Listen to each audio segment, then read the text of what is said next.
Lord, bigyan mo ako ng talino sa lahat ng aking gagawin.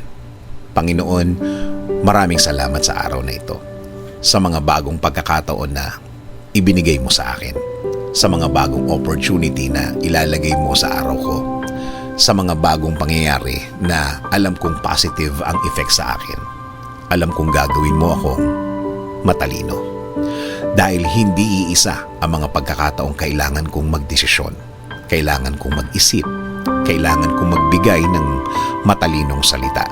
Dahil maraming mga problema ang nasa harap ko ngayon, Lord. Turuan mo akong huwag maging emotional sa bawat pangyayari sa aking buhay, Lord. Turuan mo ang puso ko para makita ang tamang sitwasyon na nangangailangan ng tamang desisyon. Alam ko pong lagi kang andyan para bantayan ako, para ibigay ang aking mga pangangailangan at mas maiintindihan ko ang gusto mong maging desisyon ko. Please, Lord, always clear my mind. Always provide me with peace. Bigyan mo ako palagi ng madiskarteng pag-iisip.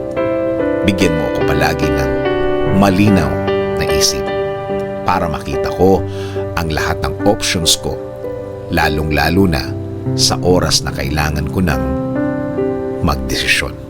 Pananatilihin kong clear ang aking connection sa iyo, Lord, para wag akong maligaw, para wag akong malagay sa alanganin, para wag akong malagay sa mas matindi pang problema.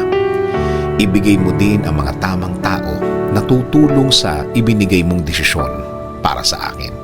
Mga taong malinis ang pakay at may relasyon sa iyo, Lord, para sa mas tamang gagawin sa anumang problema.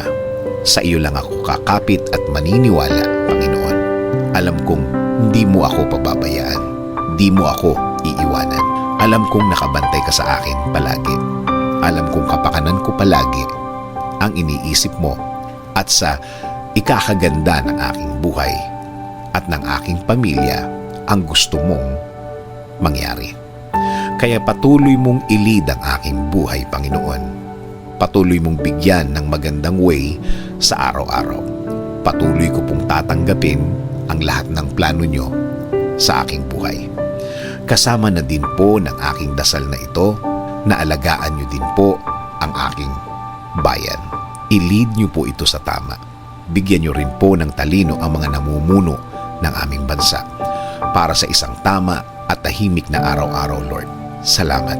Salamat sa lahat ng inyong ibinigay at mga ibibigay sa amin, Panginoon. Kakapit at patuloy kaming maniniwala sa iyo, Lord. In Jesus' name we pray. Amen. Sabi nga sa James 1:5, if any of you lacks wisdom, you should ask God, who gives generously to all without finding fault, and it will be given to you.